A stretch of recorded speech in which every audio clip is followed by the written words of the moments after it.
Hello, welcome back to my channel. Today we are going back to the Wanderlust Readathon hosted by the Bookly app to see how I did for this challenge. If you missed my original video talking about the Bookly app and the Readathon that took place at the beginning of August, I will link it here in the something where you can click it. But today I'm going to talk about how I did on the Wanderlust Readathon. So the challenge was to read a minimum of 8 hours over the 11-day readathon span. They also had some optional prompts to kind of encourage or inspire your reading. So I'm going to talk really quickly about what my TBR included to cover all of those prompts, and then we'll talk about what I actually read. So for this readathon, I had 6 books on my TBR. The first was 1,000 Boy Kisses by Tilly Cole. Next was Heartstopper Volume 1 by Alice Oseman. Next was The Keeper of Happy Endings by Barbara Davis.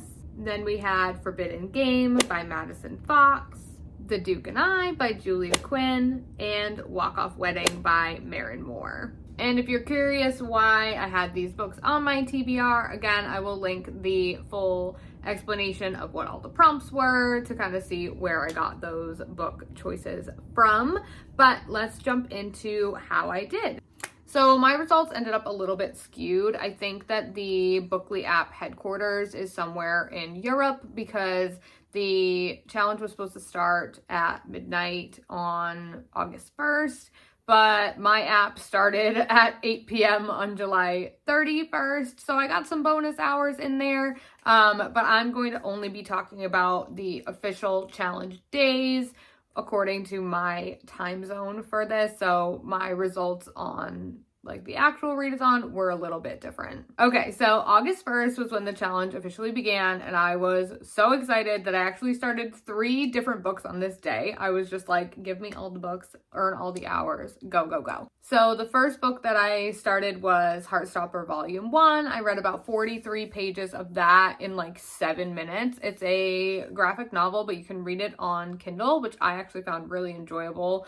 And so that's how I chose to read it, and it goes so fast.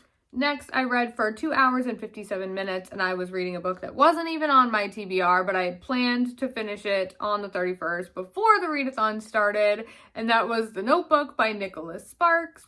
It was a library book, and it was due back to the library, so I needed to just get it done. And lastly, I started Forbidden Game, and I read that for about 26 minutes before bed. On August 2nd, I didn't actually read any books that were for this readathon as far as the TBR, but the time still counts because the challenge is to read for 8 hours. It doesn't matter what book you're reading. So on August 2nd, I was actually working on finishing up a book for my self-description stuff. I really need to rename this because I cannot say it at all. My self-destructing scoop challenge. So I read that for 1 hour and 24 minutes on August 2nd. And if you're curious about the self-destructing scoop challenge, I will link it below, but it has to do with this giant jar. So if you're interested, check it out.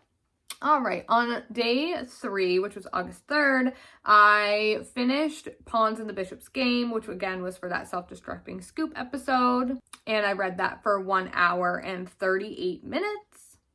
And once that was done, I started 1,000 Boy Kisses, and I read that for 1 hour and 40 minutes.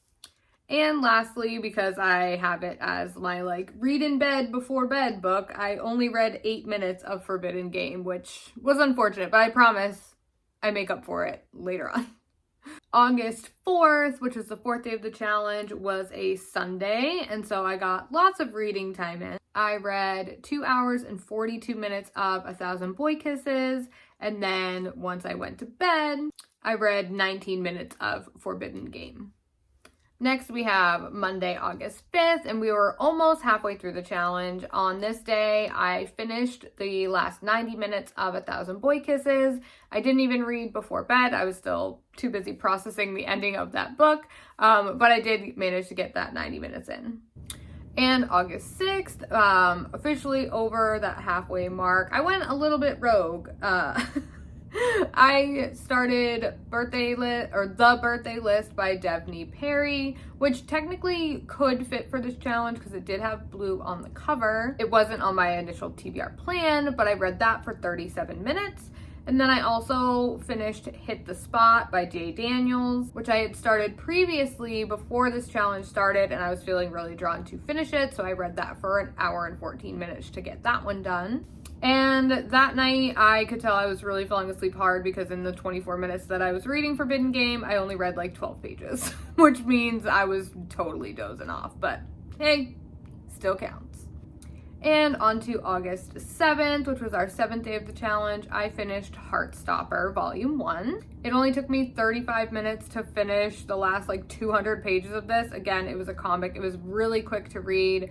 I ended up finishing it at the gym while I was doing my workout, which was great. And then I read The Birthday List for 41 minutes. Again, not officially on my TBR, but the time still counts.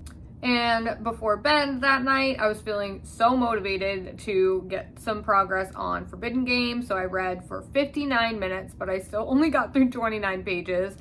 My nightly book, like the book that I read in bed, I swear always gets so neglected. I feel so bad. And then usually I end up like moving it to read during the day, and I read like the entire thing in like a day because I'm just like ready to get it over with. Or not over with in like a bad way, but over with like I just want to finish it. All right, on Thursday, August 8th, I went a little rogue again because I had another library book. This time it was The Wedding by Nicholas Sparks, which does have a blue cover, so I could technically cheat and say that it counts as part of the original TBR, but it wasn't on the original TBR, so doesn't totally count. I read that for 1 hour and 50 minutes. No bedtime reading on Thursday. And in true Just fashion, on Friday, August 9th, I went off the rails once again. I had realized that I wasn't in the mood to read The Keeper of Happy Endings or The Duke and I. I'm not sure if it's because they were both more historical vibes, but I was just not in the mood to pick them up, and both of them were on my TBR for this challenge. So instead, I started Hate Mail by Donna Marchetti, and I got pretty far. I read this for 1 hour and 22 minutes, and before bed, I was able to stay awake for 20 minutes to read more of Forbidden Game. I promise Forbidden Game's redemption is coming. Stay with me. Okay, now things get a little bit fun because we are back to the weekend, and this particular weekend I had a little girls trip planned with my friend Victoria, who was coming down from Vermont. We had plans to stay at a hotel about an hour from where I live and go see It Ends With Us. Yeah, that's the right one. I always get confused. So I knew that I would have some great reading time in there. All we wanted to do was sit and read. That's her vibe, that's my vibe, and we totally made it happen. So on Saturday morning, I read Hate Mail for 2.5 hours and finished that before I left. And my main focus on this weekend was to finish Forbidden Game because I was like, we got to get this girl done because the poor thing, she just neglected, so neglected. So then Victoria met me at my house. We drove to our hotel and we had some time before the movie. So we went and sat on the patio overlooking like the bay, whatever, and we got some good reading time in. I was able to read Forbidden Game for 1 hour and 29 minutes. I swear that book is good. I just cannot keep my eyes open at night. I'm just tired. But when I was able to kind of focus on it and read it during the day, I made some great progress. And the last day of this challenge was Sunday, August 11th. I woke up crazy early this day. I usually wake up early anyway, but I don't know if it was because we were in a different place or what, but I was awake so early and that made me get so much reading time in. I was able to read Forbidden Game for 3 hours and 20 minutes and I finished it. I finished that dang book and it was so good. I really, really enjoyed it. That was the only book that I read that whole Sunday. I just was so determined to get it finished. I told you, redemption. Okay, so let's wrap up of how much I read. So I was able to read for a total of 28 hours over the 11 days. And there's some tiers. I'm gonna hopefully be able to put them up here. There were different tiers for the readathon that qualified you for certain prizes. I wasn't totally doing it for the prizes, but you know, I'm a sucker for achievements. So I was really pushing to get into one of the higher tiers, and with 28 hours, I did pretty good. I read over 2,000 pages over that 11-day span, which was not too shabby considering that's usually what I read, or that's like half of what I read usually in a month, depending on the book. As far as finishing the books that I had on my planned TBR, I ended up finishing 3 out of the 6 books that I had originally planned, and I completed 3 of the 4 optional prompts. The only prompt that I didn't complete was a book with the landmark on the cover. Again, I just was not in the mood for a Keeper of Happy Endings, and I did not have another book on deck for something with a landmark, but I think we did pretty good overall. I absolutely loved this readathon challenge. I love that it was time-based. I think that's really great, and it encouraged me to find pockets of time where I could read, and even if I only had a few minutes, instead of like doom scrolling on my phone or just not doing anything, which I really enjoyed. We got some reading time in while we were waiting for our food at dinner. It wasn't weird because we were both reading, so like it was fine.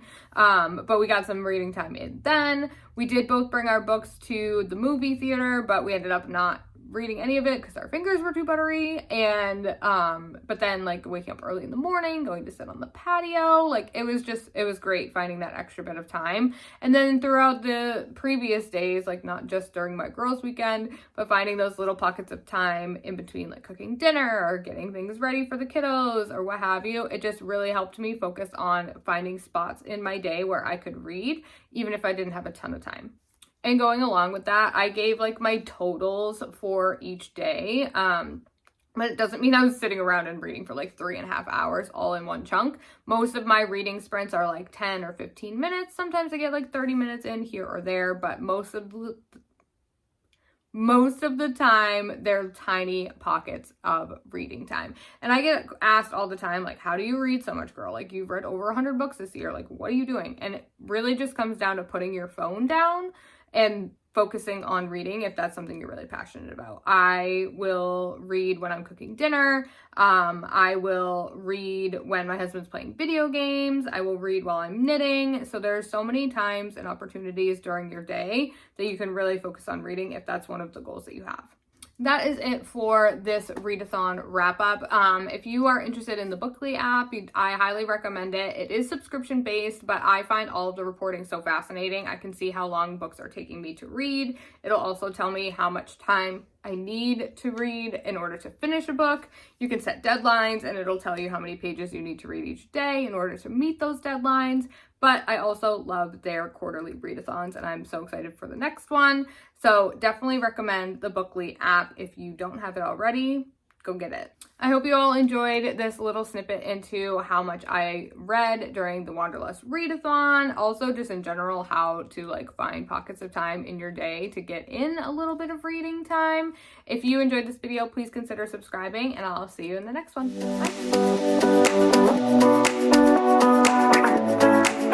Bye.